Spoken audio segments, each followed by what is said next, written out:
Hi, my name is Lorraine Watry and welcome to my studio. I am a watercolor artist and I've worked with watercolor for 26 years now, and I thought I would start a new series of videos where I go over different tips, tricks, and techniques for working with watercolor. And hopefully these short videos will help you in your journey, and if you have a question or a technique that you would like to see, please comment below and I will try to accommodate that in a future video. Today's tip and trick video is actually going to be how to pour a watercolor. And I do not do a lot of pouring. I have done some. I have done paintings where I only poured one layer of color and then painted on top of it. And I've also done paintings where I poured the whole painting. And for one of them I think it was 17 layers. So I will explain enough that I think you can understand the process and show you some steps, and then I will show you a couple of my paintings that I've poured and put a little information on how I did those. But some good artists to look up would be Linda Baker, Jean Grasdorf, and Lori Goldstein Warren, and they do a lot of pouring for their paintings, and I will write those names below, and so you can really see the kind of paintings that you can get when you pour a watercolor. So I have my painting on my paper. This is a hummingbird, as you can see, and I drew the lines. Now generally I draw a little lighter than this. You still may not be able to see it really well on the video, but for pouring I draw darker than I might normally, and I might even have needed to go a little darker just if I was going to use colors that were a lot darker than what I will be doing. So there are a variety of thoughts on what colors you should use to do a pour, and because I'm just playing and experimenting, I have chosen some colors and I'll just see how they work. And the basic premise of a pour is that you use the three primaries. You use a yellow, a red, and a blue. So I have quinacridone gold, I have quinacridone rose, and then I chose to use peacock blue, and these two are Daniel Smith and this is Holbein. So I'm going to get out some gold and I'll just squeeze some into the container, and then I will have to put some water with that. And because this is not a really big painting, I don't have to get out a lot of color, and the first pass of color needs to be your lightest value. So on my painting I masked any area that I wanted to keep white, and those areas I might decide later that I want to put a little color over them, but for now those will be white. And I looked on my image, on my photo, and basically chose the areas where there was a highlight around the edges of the bird.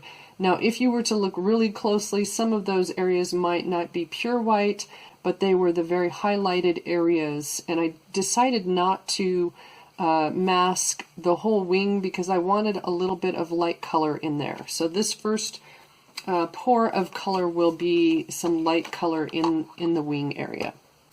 And then I'm just going to put some water in there, and I am just totally guessing at the amounts for this. So it might be better if you were to look up someone who does pouring a lot, and they might be able to, their videos or their information or their workshops or classes, you might get a little more information on it needs to be about this much paint and this much water and all of that. And I have done a workshop with Linda Baker where I was learning pouring for the first time, and she gives excellent workshops, and I do know she's doing some online classes, I believe, so you could look her up. And also Lori Goldstein Warren has online classes for pouring, and so you could look up their websites and get information for those. Now I feel like this might be a little light. Let me get a piece of paper and I'll just test these right quick. Maybe not. That might be okay for my first pass because I do want some of this to remain pretty light for the first color that I put on. Yeah, I think that's all right. So I think I will use those, and then I will have to add some pigment or adjust them as I go. The other thing about pouring is that it can be very messy. So I am going to get some towels, and I have the lid of my palette. If I was going to do a bigger painting, I would probably have a big plastic container that I could pour the paint into, but I can use the lid of my palette for today, and I'm going to use the towels under there just to capture any paint that might accidentally get out of the lid area.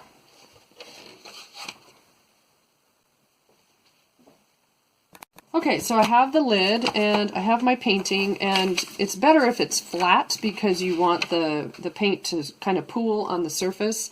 And you can use your spray bottle to wet the paper, but I'm just going to go ahead and wet it with a brush, and I'll use my flat brush to do that.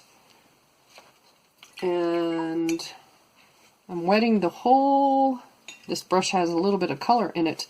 I'm wetting the whole painting, and I want it to have enough water on there that the color will blend and move as I'm pouring. Alright, and then I'm going to start with the lightest color, which is yellow, and I don't necessarily want to pour it anywhere specific, and I also want to give it a little bit of some angle, and so I'm going to get it up, maybe a touch down here, okay, and then I'm going to use a little bit of the red, maybe right through there. Ooh, this is so wet that it's really pouring a lot. And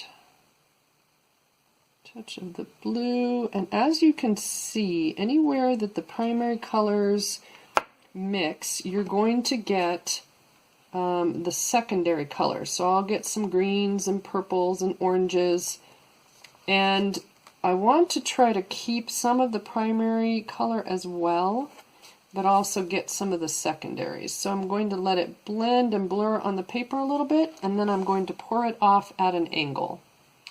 And this first pass, like I said, is going to be very light, and that will be okay for what I'm going to do, and then I will have to increase the value for the next pass. So the last part of this first layer will be that I let it kind of pour off, and then it's really best to go ahead and clean up your edges. I do have my board, my paper is stapled down, and then I also taped it because this can be a very messy process and also leave color on your board if you use a Gator board to tape to. So I went ahead and masked all around on those edges. Okay, so I'm going to let this dry, and then I will come back and I will show you the next step.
have now added the second layer of masking fluid, and so I masked the areas that I wanted to save as the next value of color on here, and so now I'm ready to pour again. The paper is dry, my masking fluid is dry, and I can pour again. But before I do that, I feel like that first batch of watercolor was a little wet, didn't have enough paint in there, so I'm going to go ahead and add a little more, and it's a really good idea when you're adding paint to give it a good stir, because if it's not stirred well, you can end up with clumps of color showing up on your painting. And so I'm adding, I'll show probably about, oh, I don't know, it's hard to imagine what it would be, but another maybe 1/8 of an inch of paint off of the front of my tube into the mix. And I am not making this one maybe as dark as some poured paintings can get toward the end. I'll probably only be doing 4 layers, and I don't need it to be really dark because I'm going to be doing a little bit of direct painting as well. So this one will be kind of a blend between a poured painting and doing some painting on top of that.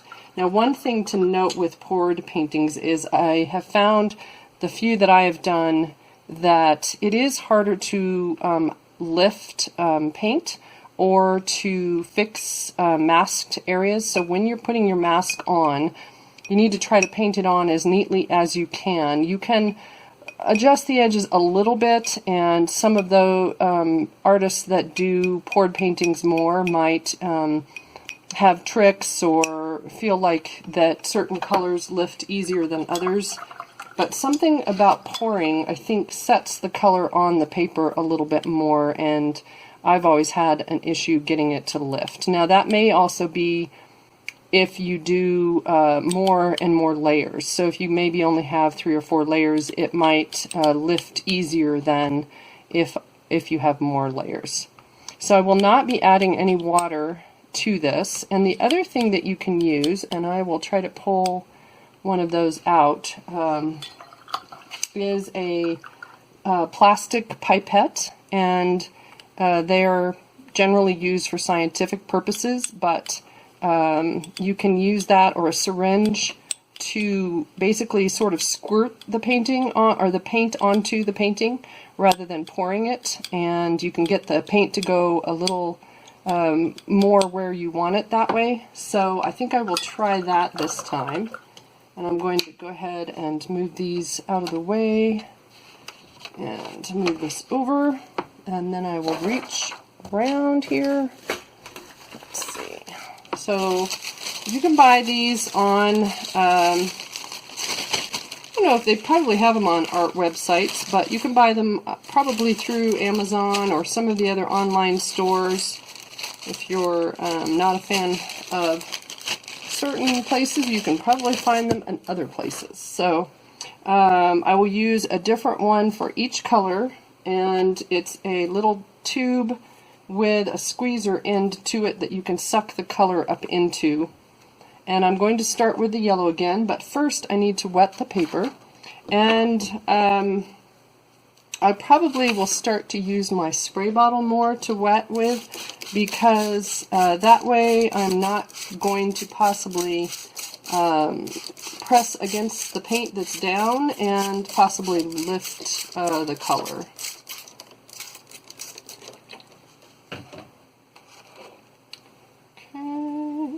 I'll just tip that off so that it's wet everywhere.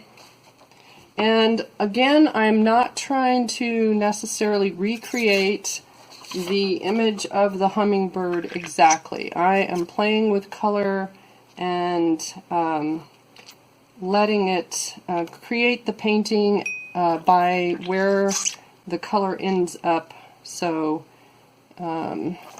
not trying to do an exact image. Where did the, there it is.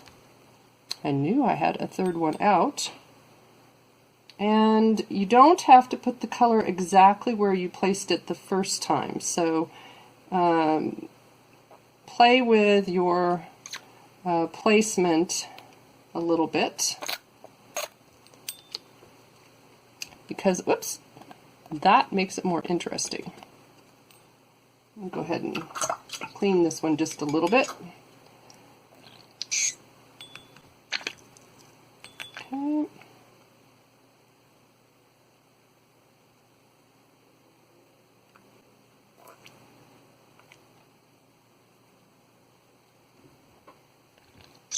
And if I leave it sit for just a few seconds, then the color will start to adhere to the paper just a little bit. And then as I rotate, I don't want to blend it completely. I want to, as I said the first time, I want to get some color mixing happening. Whoops, there's no color going into that section right there. So I think I will go with the red. And I may have to help it because it may not have gotten enough water right in there. Okay. And then as I pour it off, I'm going to pour it off in the same direction that I poured the first time. And go ahead and get all of the pigment to pour off that wants to pour off. So this is now darker than the first pass, and it's starting to have some really interesting colors happening in there. And I'll go ahead and dry the edges, and then I will dry the painting again, and then I have to add the next layer of masking fluid. So I'll pause here and do the next layer. Whoops, and you can see where there was a little bit of color sitting on there still. Sometimes it can help to tap your board while it's at an angle, because the masking fluid acts as a dam, and that way you can get the color to move down the paper, and we don't want backruns to happen, so I may just have to lift that with the brush. It's not wanting to move. There we go. Alright. So I will dry this and put the next layer of mask on.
The third layer of mask is now on the painting, and I dried it, so most of the bubbles in the background are masked.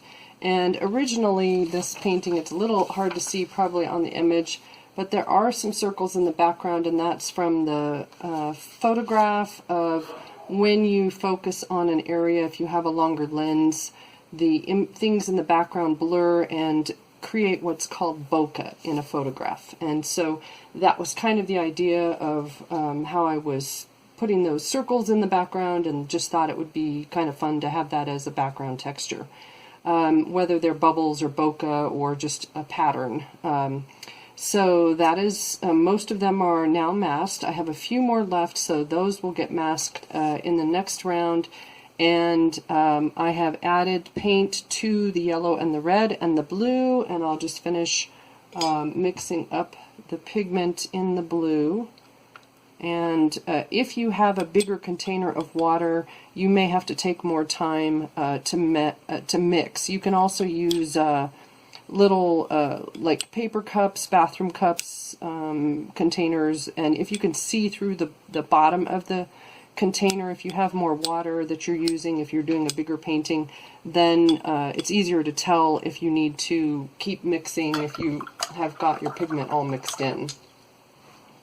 Alright, so I am going to use the pipettes again. I liked using that to sort of place the color on. I'll go ahead and move the image, and this will be the second to last color that I will be putting on. And as I said, I could continue to add color and layers, and you could work it up a little slower so that you have more value changes, and I'm just choosing to do 4 for this.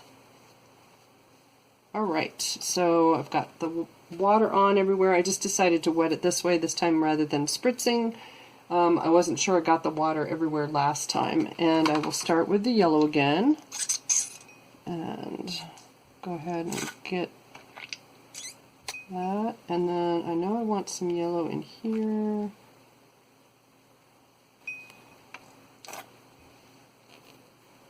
Well, actually helps if you get it in the pipette. Okay. And the red. Now, because this is a broad-tailed hummingbird, it has the red feathers around the neck area, and so even though I'm not necessarily trying to place color exactly in specific places everywhere, I did want to have some of that red up on the neck area. So now I don't know if that will stay because it depending on where everything moves when I start rotating the painting. But I have some there, and I want just a dab of blue on that side.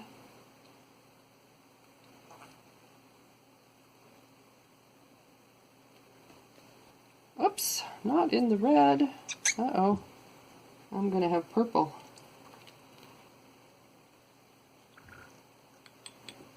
It's not too bad.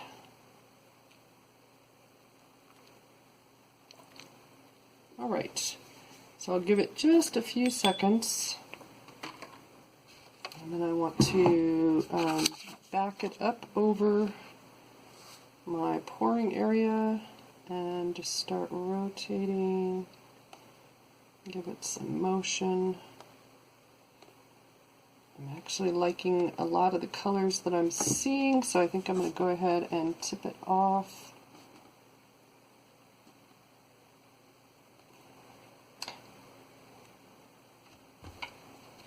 Now I'm getting a little bit more of some of the blends, so I'm seeing some more greens, more purples, a little bit of the yellow, and actually that didn't really get color right there, so I think I will grab, I'll grab some blue and just kind of drop it right along that yellow area that didn't have color. And actually there's some right in here as well. So I'm going to set it back down for a second. And I know I want more color in that area for both of those. Get a little more red.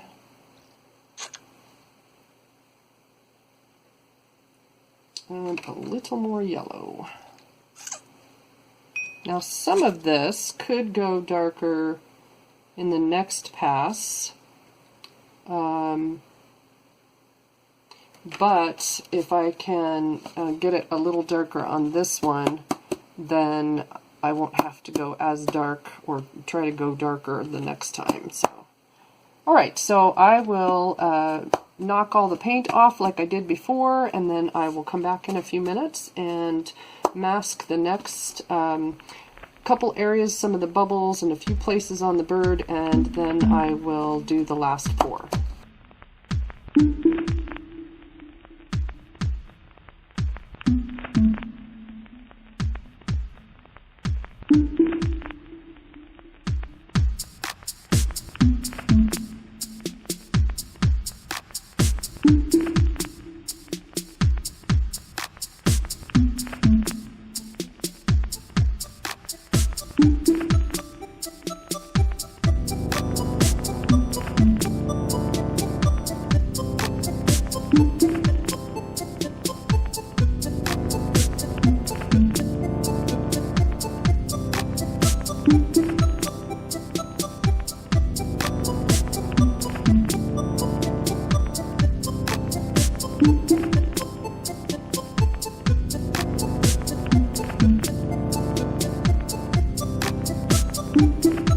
I am now ready to do the last layer, and I have masked everything that I'm going to mask, and I remixed, added some paint to all three of my pigments, and then I am ready to go ahead. So I'm going to get my brush, and again, if you want to, if you notice you have paint on your masked areas, or maybe one of the pigments you're using seems to move a little bit when you use a brush to apply water, you can use a spray bottle. You don't have to use a brush. And there is a little bit of color moving that I can see as I pull the water across the painting, but I don't think it's going to hurt anything. So basically just want to make sure that I have it wet everywhere. Alright, and I'm going to get the yellow to start.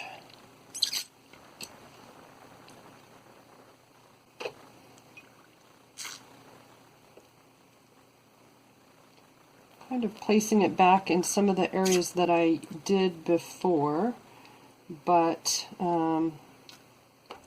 not exactly. All right. And then the red.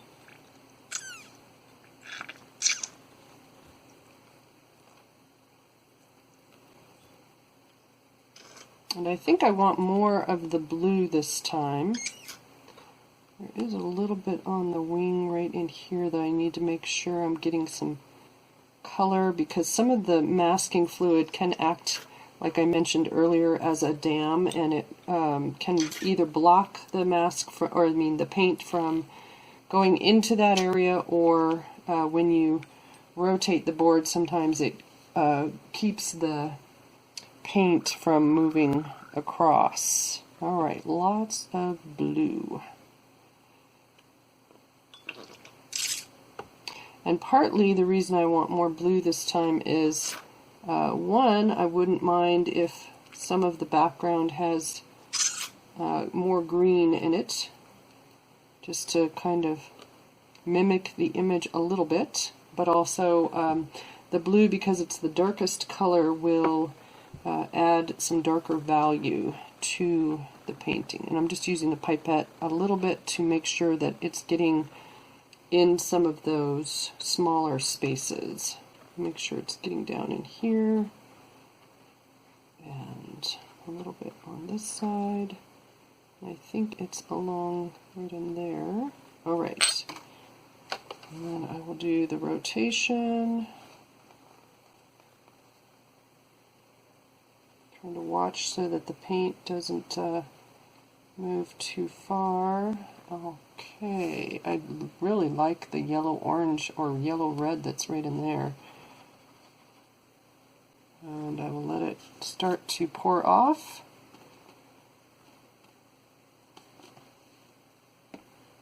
And I know it's hard to show on the video exactly what's happening, but I do need to tip it at this point.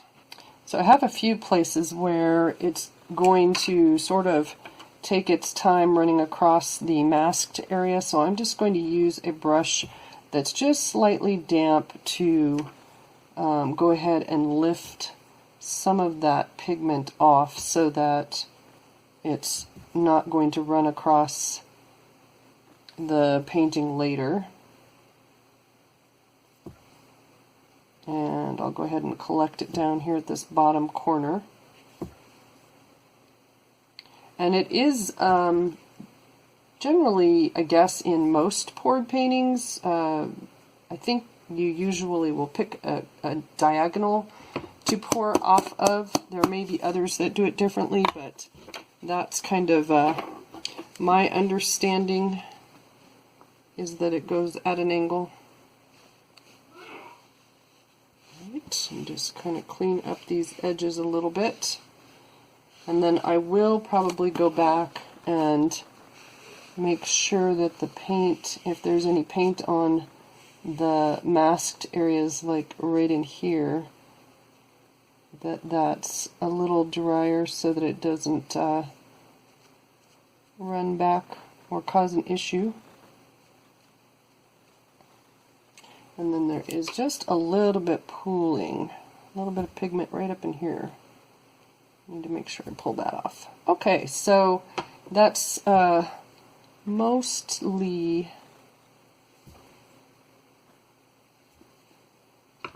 done there, and so you can kind of see where I got some reds in here, a little bit of orange, a lot of purple, and then some greens and turquoisey colors that happened.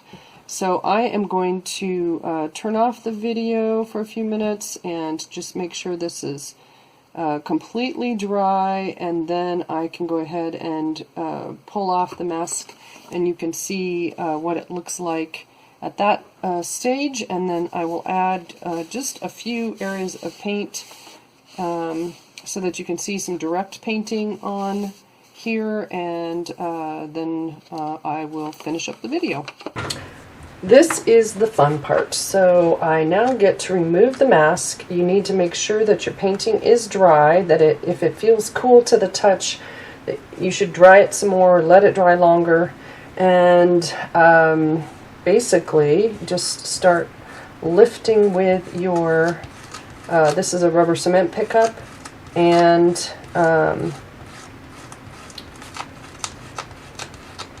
yeah, just kind of start pulling the layers off, and we'll see what kind of color we have on underneath all of these masked areas. And it is a good idea with the mask that you're pulling off, if you notice sometimes some of the color that's on the mask can spread to your areas that are cleaner or lighter. So I would just make sure that they're nice and clean before you start removing the mask. I'm starting to see a little variety in the values, some of the really light areas and some of the medium values. And I think there's some more colorful ones as we pull more off.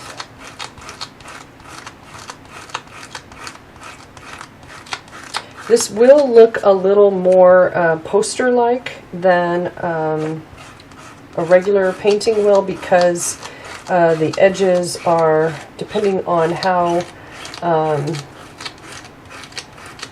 many different value changes you have, your edges can be very distinct.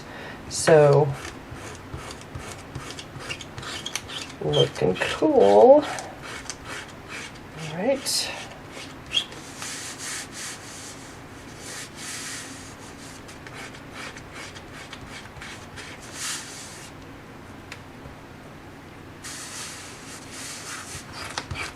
And the masking fluid that I was using was the PBO brand mask, and it does have a blue tint to it. I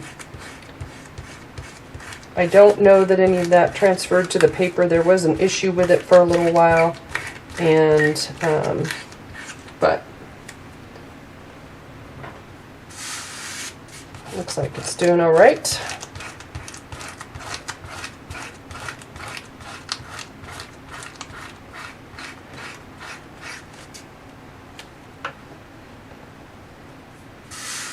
Okay, just a little more.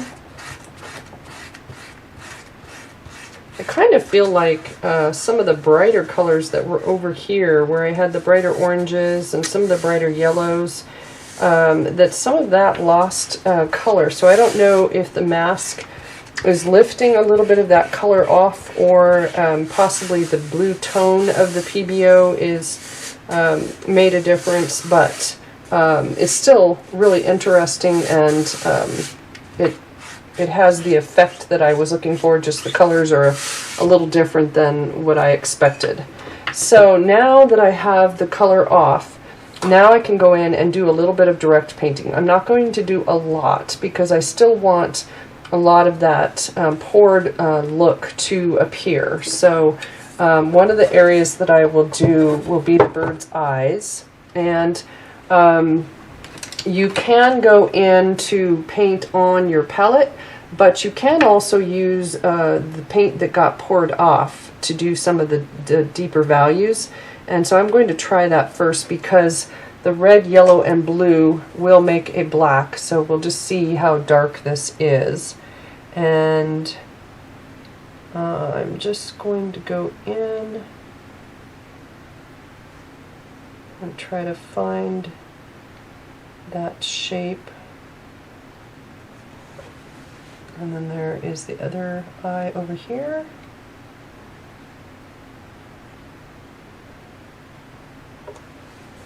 Okay, and then he has darker feet.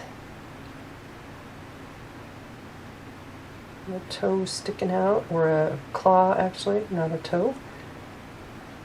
And maybe bring that down just a touch right there.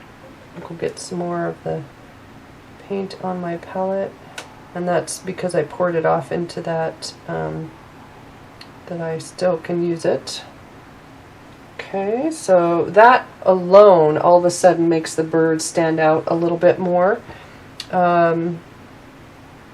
His eyes are a little off in size. I made this one a little bigger, so I'm going to go back and make that one just a touch bigger. Alright, so then the other thing I want to do is the beak needs to go a little darker, but I don't necessarily want the underside of the beak to be as dark as the eyes.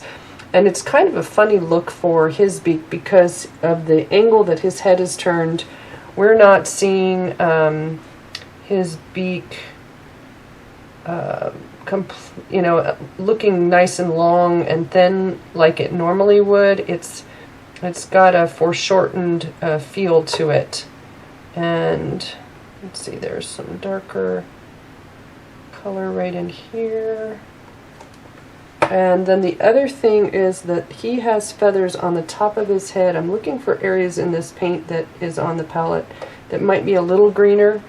He has places on the top of his head where his feathers are a little darker and are standing out a little bit more. So I'm going to use some of that color for those areas.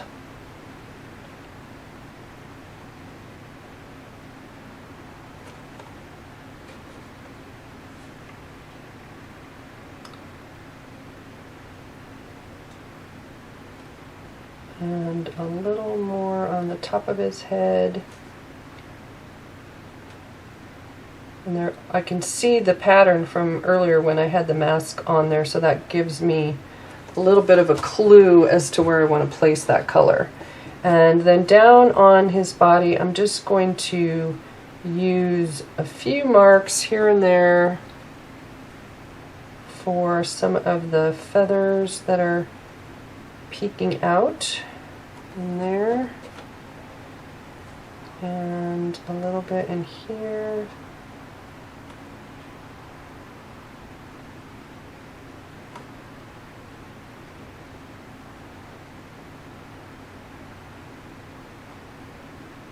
So you can see that even though the majority of this painting was poured, you can come back in and add some direct painting to either make adjustments in value or color, or give it some texture, or just do the little fine details. And you could, if you took your time and wanted to do all of these little marks as part of the pour, you could very carefully mask around even the little tiny shapes, and I probably would do this as a bigger painting if I were going to do that, so that you could build it only by pouring. and it would give you a very graphic feel to it, but it could be very interesting to do it that way. And last couple things, there's a little bit in the wing right there I want to bring out. I do want to make the neck brighter in the red as compared to some of the background colors. I do kind of like some of what's going on there, so I think I'm going to place some water in a couple places on the right side, and then I've pulled the Quin Rose over, and I'm going to come in with that to just increase the value for one, and also pop the color, because hummingbirds, when their feathers are glowing on their neck, they really stand out, and so I want to give it that effect.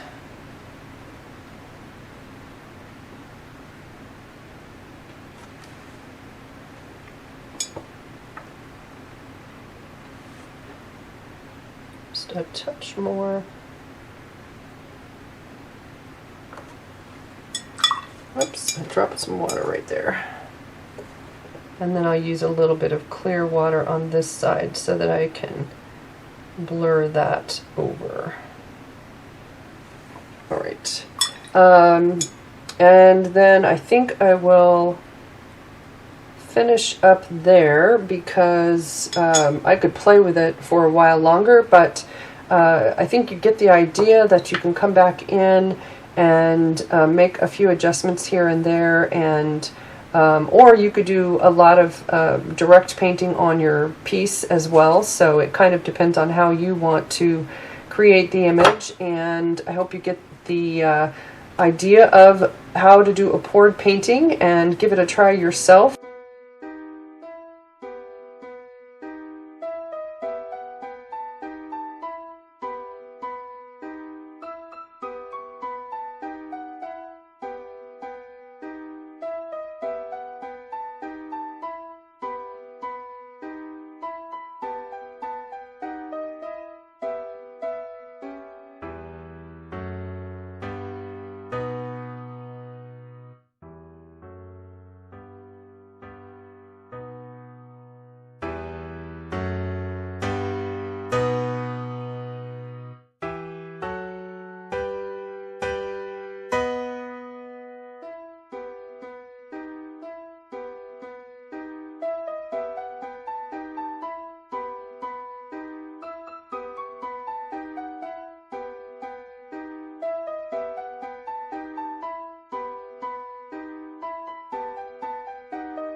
If you have a watercolor tip or trick or technique that you would like to see, please leave a comment below, and I will try to fit it into my schedule. And I'll see you next time. Thanks. Have a good day. Bye.